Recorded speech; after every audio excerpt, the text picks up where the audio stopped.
un podcast de Cooperativa. La raíz de la ciencia. Es una presentación de Cooperativa Podcast y el Centro de Comunicación de las Ciencias de la Universidad Autónoma de Chile.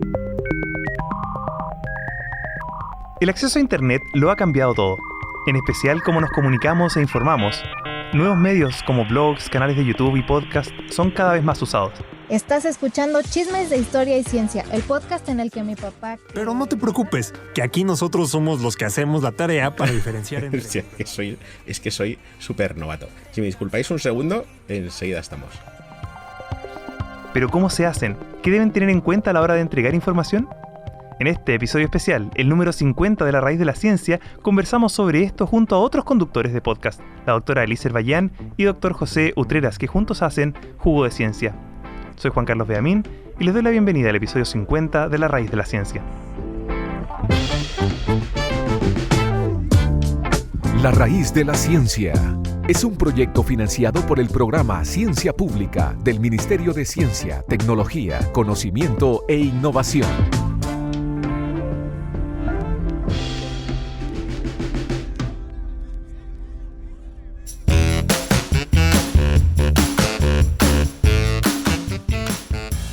Es un placer poder presentarle en este episodio 50 a la doctora Elícer Bayán y al doctor José Utreras, ambos astrofísicos, ella directora de la Fundación Chilena de Astronomía, José también colaborador de esta, y ambos conducen juntos el podcast Jugo de Ciencia.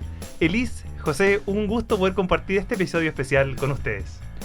Un honor estar en el 50. Muchas gracias, Juan Carlos, por invitarnos a celebrar contigo. Y como celebración vamos a cambiar un poco el formato de la entrevista y vamos a hacer este crossover de podcast. Y lo primero que les quiero preguntar, así en breve, ¿cómo es el formato y qué temas tratan ustedes en el podcast Jugo de Ciencia? El formato es un poco libre, diría. Es casi lo que salga a veces. pero no. El formato es, elegimos un tema en cada episodio y tratamos de estructurarlo en base a la historia, principalmente. Y lo que es una conversación de dos amigos sobre un tema. En formato informal, haciendo chistes, bromas internas. Así que según va saliendo. ¿Y cómo eligen los temas? ¿Y cómo se preparan también para cada episodio? Bueno, nosotros, cuando partimos recién fue un poquito más quizá improvisado. Hablábamos así como ya y de qué hablamos la semana próxima. Ahora tenemos una planificación anual con unos temas que son generales. Hay algunos temas científicos específicos, muchas veces orientados a la astronomía, intentamos repartirlos durante el año. Además tenemos episodios de chascarros de ciencia o de descubrimientos accidentales. Y también tenemos episodios de mujeres en ciencia, para que aprendamos de más mujeres que también tuvieron grandes aportes y que por varias razones la historia se olvidó de ellas. ¿Y cómo los elegimos? Claro, en el caso de los chascarros y en el de las mujeres, creo que puede ser tal vez un poco más fácil, porque tenemos que buscar solamente una lista de cosas. A mí lo que me llama la atención, yo he escuchado su podcast en varias ocasiones, aunque son competencia de este mundo de la ciencia, no. ¡Ay, qué competencia! No, pero es algo que enfrentamos todos, y por eso lo pongo con un poco de risa, porque algo que nos enfrentamos todos quienes hacemos ciencia y divulgación en ciencia es que muchas veces se hacen grandes anuncios y también uno se tiene que acoplar a ellos para tratar de explicar cada uno en su forma. ¿Cómo se enfrentan ustedes frente a las exageraciones y también a las noticias falsas, que es tan importante desmentir? Yo creo que ahí tenemos suerte, tenemos mucha suerte, porque ninguno de nuestros episodios es de actualidad. Ninguno. Nosotros no tratamos la contingencia científica. Entonces no tenemos que enfrentarla mucho. Sí, así que por lo general, si es que hablamos de noticias falsas, es como existió esta noticia falsa como hace 100 años y ya uno lo puede contar de otra forma. Porque uno ya sabe cuál fue el resultado, cuáles son las consecuencias. Que igual después uno puede tratar de llevarlo al presente, hacer unas comparaciones con las cosas que van pasando hoy día. Pero sí, no tenemos ese problema de la noticia falsa actual. Claro. Pero sí mostramos que efectivamente esto es algo que viene desde hace siglos. Las noticias falsas no es algo actual, quizá ahora nos llegan más rápido, tenemos redes sociales, pero es algo que siempre existió. Y noticias falsas que cuando uno las lee dice, pero ¿cómo se les ocurrió esto? Y en diarios súper importantes. Entonces creo que es bueno que la gente escuche que siempre ha pasado que han aparecido estas cosas por distintas razones. Y además, como son del pasado, podemos saber por qué fue así, qué fue lo que las generó. Recuerdo algo de la vida en la luna o los mares. Así. Justo antes estábamos hablando de eso, de los hombres y mujeres murciélago. Los en la Batman. luna. Sí. Bueno, y uno tiene que tomárselo como científico que está explicando estos temas, tienes que también tratar de, mirar con una mirada un poco diferente, ¿o no? Creo que no lo vemos tanto como una mirada científica, tal vez como de una persona interesada por la ciencia, más que como no sé, tal vez como uno podría llamar el rigor. No va por ahí, en realidad. Creo que lo vemos más como casi un efecto antropológico de la historia de la ciencia. La historia de la ciencia tiene estos eventos de fiascos científicos y de noticias falsas, que tienen su impacto también en cómo la ciencia sigue avanzando. Y a veces también creo que es súper útil para todos darnos cuenta de que personas extremadamente famosas y reconocidas en la comunidad científica alguna vez creyeron algunas de estas cosas. Y también otra cosa que es bien interesante es cómo el contexto histórico afecta a las personas haciendo ciencia. Que esas son cosas que varias veces se repiten en algunos episodios, como las guerras, las discriminaciones. Y seguramente vamos a verlo también ahora. Que algunos creemos algo y va a cambiar en el futuro. Eso también es interesante, ver cómo la ciencia va cambiando a medida del tiempo. Pero quiero llevar a un tema un poquito más personal, quizá, porque seguro que leen mucha información y que no se utiliza en el programa, porque obviamente no da para hablar 5 horas de un tema. ¿Cuáles han sido para usted estos temas más impactantes que han investigado o esto que descubrieron estudiando para hacer un podcast y no en sus carreras como científicos? Yo diría que José lee mucho más que yo. Basta ver el largo de los apuntes de José comparado con los míos. Pero siempre aprendemos muchísimo en todos los episodios. Cada tema, por mucho que uno crea que sabe, en realidad sabe muy poco comparado con todo lo que uno lee. Y ahora se me viene, por ejemplo, a la mente cuando hicimos el episodio de los animales en el espacio. Y hablamos de distintos animales que han viajado al espacio. Y claro, quizá uno lo piensa así y dice, oh sí, qué lindos animales en el espacio. Ya, los animales no van al espacio porque, oh sí, qué bonito ver un perro o un gato en el espacio. No, es un experimento con un animal. Y se me viene a la mente la historia de Felicette, la pobre gatita que la mandaron al espacio, sobrevivió, pero la sacrificaron porque lo que querían era hacerle una autopsia y estudiar su cerebro y ver cuál era el efecto del viaje al espacio. No sé si vamos a estar disponibles para poner esto al aire. Un poco triste la historia, pero... Sí, es bien triste. No, pero todo ese episodio fue es todo así. Una pena. Es todo una pena ese episodio de animales en el espacio. Imagínate con las personas. Si no, vamos por las vacunas, que hoy día le agradecemos, pero también tuvo su historia bastante negra detrás de eso. Sí. Hoy yo estaba pensando ahora que en el episodio del color azul, una cosa que aprendí y que no aprendí como astrónomo era el efecto de las moléculas al crear colores. Porque algo que los tres aquí conocemos bien es como los electrones en un átomo pueden absorber luz y después emitirla o reflejarla.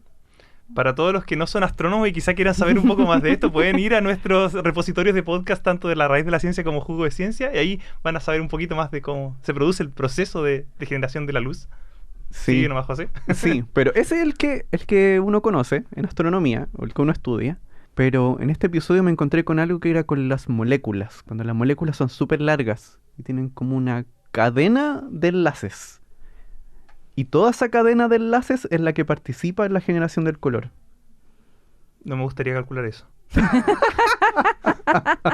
En vez de un electrón, es como toda una cadena de enlaces de electrones. Y todo eso representa una sola cosa. Y me llamó la atención porque al parecer era muy sabido eso, es muy sabido en química, y había un químico que vio que existía como una de estas redes en una molécula en la betarraga. Entonces dijo, podemos alargar un poquito esta cadena y crear un color artificial con esto. Y crearon un colorante azul a partir de la betarraga.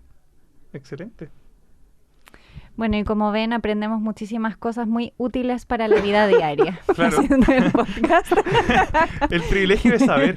Oye, lo quiero cambiar nuevamente un poco de tema, porque el formato de podcast a mucha gente le atrae y hemos visto cómo salen cada vez más podcasts de distintos temas. Y quizá algunos de nuestros auditores que escuchan La Raíz de la Ciencia o Jugo de Ciencia también se preguntan, ¿y qué tan difícil puede ser? ¿Cuál ha sido el desafío quizá para ustedes para poder seguir haciendo este programa? Bueno, nuestro podcast es total y absolutamente artesanal. Con José hacemos todo. Con José buscamos la información, la grabamos, la editamos, la publicamos, todo. Hacemos la gráfica. Todo. Y yo diría que nuestro mayor desafío ha sido continuar, ser constantes. Sí. Eso es clave, porque tenemos nuestros trabajos, digamos, y esto lo hacemos al lado de eso, y uno está cansado y no siempre tiene ganas de grabar. Entonces uno tiene que ser constante. Y para eso uno tiene que ser honesto de cuánto es realmente el tiempo que uno le puede dedicar a un proyecto. Uf. No, sin comentarios con lo que dice Liz. De acuerdo. José, ¿algún desafío que tú hayas o que le puedas ayudar quizá a alguien que esté motivado con esta idea de... ¿Un desafío? que se hayan enfrentado? Estaba pensando solamente en el desafío inicial, que siento que perdí mucho tiempo pensando en el micrófono. Sí. Que en realidad lo primero que había que hacer era comenzar a grabar y agarrar el ritmo. Sí. Eso al final es lo más importante al inicio. Puedes tener un sonido prístino, pero si tiene un contenido de mala calidad, claramente no vale la pena escucharlo.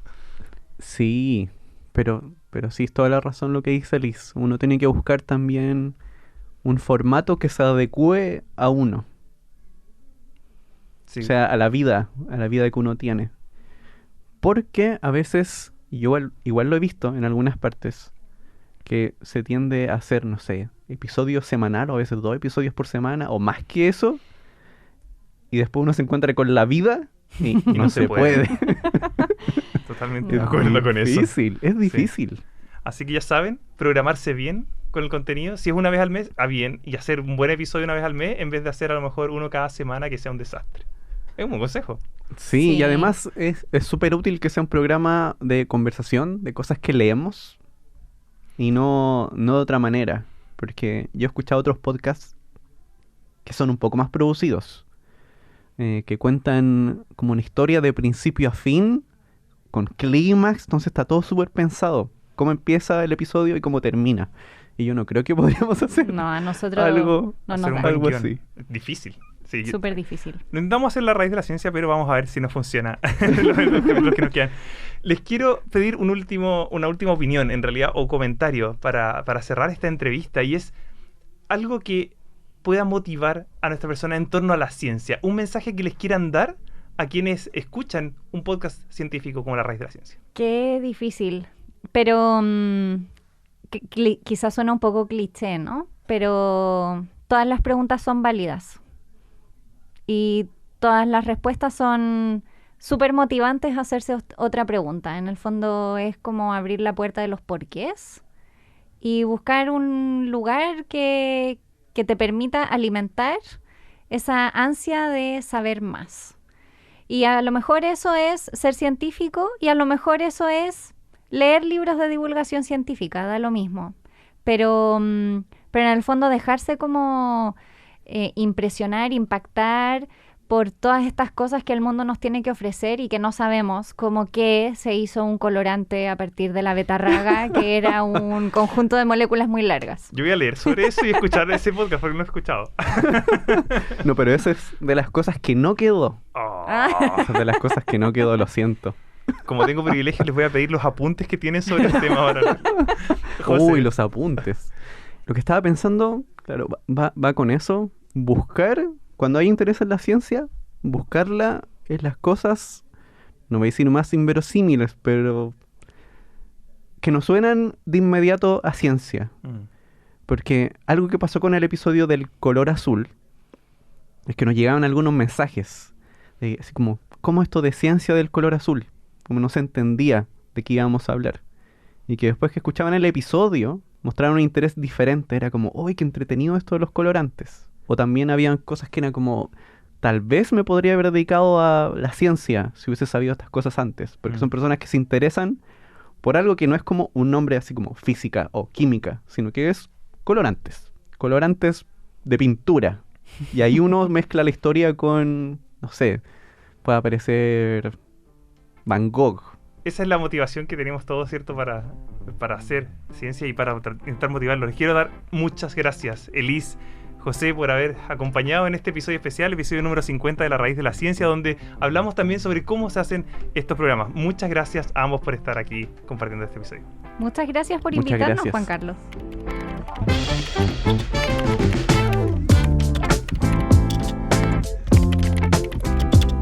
La Raíz de la Ciencia es un proyecto financiado por el programa Ciencia Pública del Ministerio de Ciencia, Tecnología, Conocimiento e Innovación.